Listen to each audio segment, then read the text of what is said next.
The art produced in Germany between 1933 and 1945 cannot be considered in the same way as the art of other periods. It must be seen as the artistic expression of a barbaric ideology. One can only look at the art of the Third Reich through the lens of Auschwitz.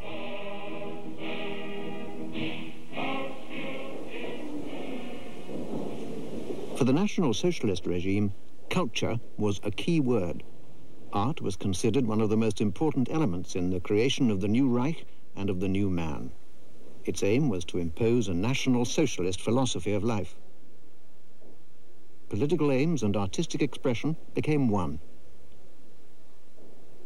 The Nazis discovered that art could not only carry a political message, but that it was also a perfect tool for manipulating desires and dreams.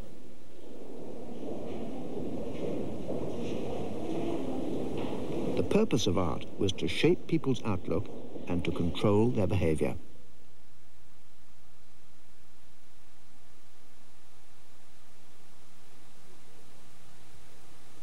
The Nazis were masters at inventing stereotypes and art forms which replaced genuine artistic and personal experience. They removed the individual's desire to question and to probe.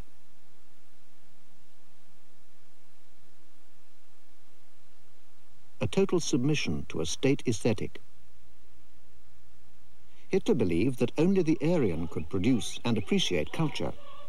The Aryan's task was to implant new culture in the rest of mankind. This Aryan art was meant to abolish class distinction and bind the nation together with common dreams and shared ideas.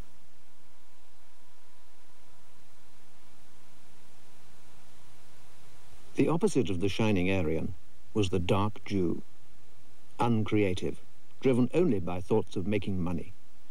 The Jew was the arch-enemy of culture, the parasite, devoid of any idealism, the man without cultural roots.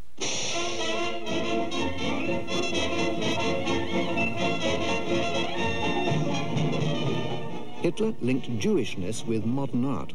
It stood for the big city and decadence, capitalism, internationalism, homosexuality, Bolshevism.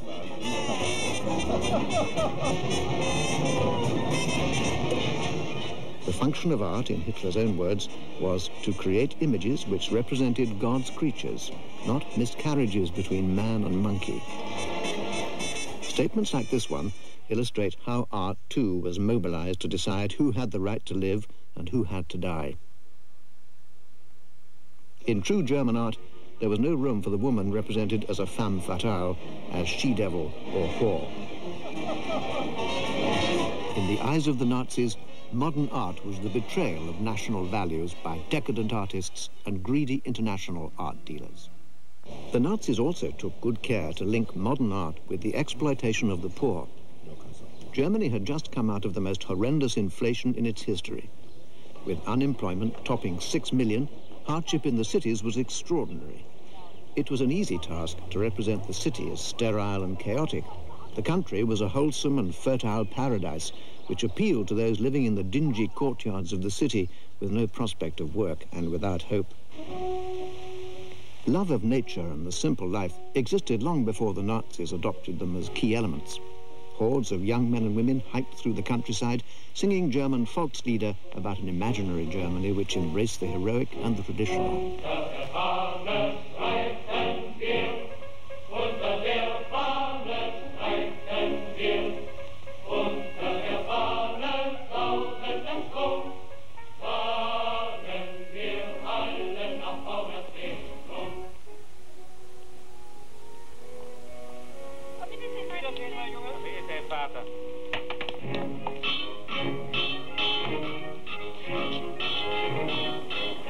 To a nature-loving and, for the most part, provincial people who longed for the good old days, modern art, modern architecture, and the byproducts of decadent city life were disturbing. They smacked of revolution and of the destruction of the old order. The call for a firm hand became louder. It was easy for Hitler to exploit these feelings. Art tried to recapture a mystical, idyllic past and its traditions, which for many were the only way of resisting the chaos of modern life.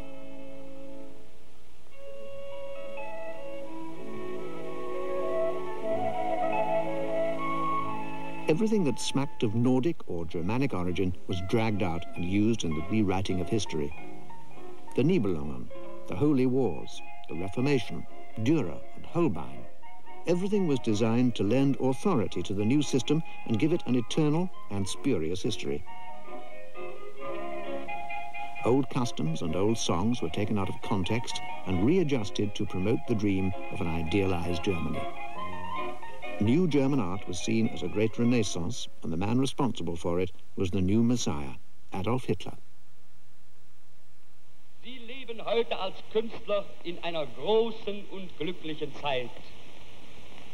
Sie sehen über sich einen Mann als Führer von Volk und Staat, der zur gleichen Zeit auch ihr mächtigster und verständnisvollster Beschützer ist. Er liebt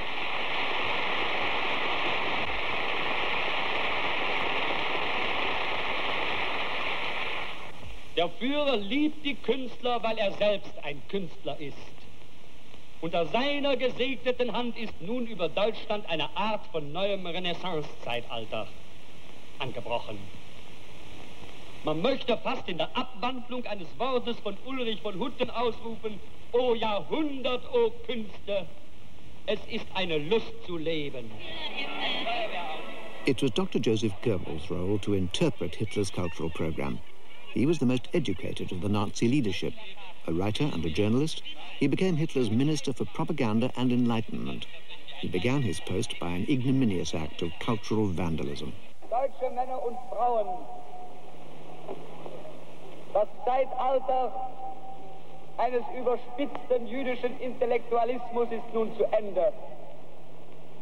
Unser Durchbruch der deutschen Revolution hat auf dem deutschen Weg wieder die Gasse freigemacht. Übergebt alles Undeutsche dem Feuer! I consign to the flames everything that is un-German. The writings of Karl Marx and Trotsky for decadence and Marxist corruption. Thus we reinstate discipline and morality in family and state. I consign to the flames the writings of Heinrich Mann, Ernst Gläser, Erich Kästner for lack of conscience and political treason.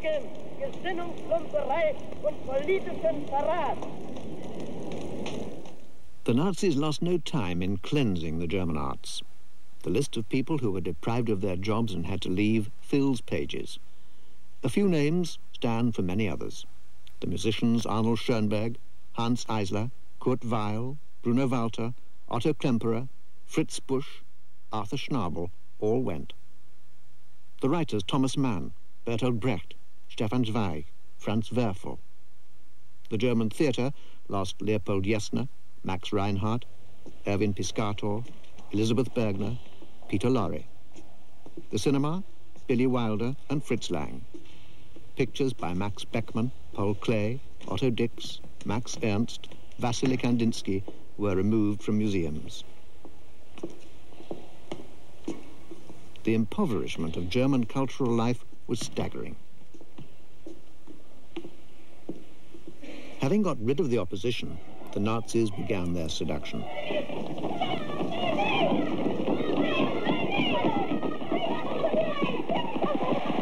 In order to put their cultural politics into practice, they set in motion a complex propaganda machine which reshaped the cultural landscape of Germany from the printed page to the Autobahn network.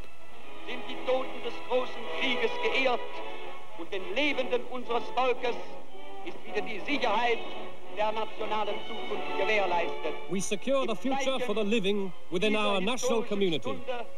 We bow to the greatness of our country. Long live our Führer. Lebe der Führer.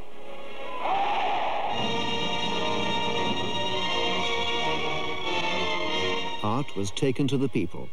Good, solid German art, that is. Orchestras played in factories, with Beethoven, Brahms and Wagner featuring heavily in the program. The music of Jewish composers like Mendelssohn had, of course, been banned.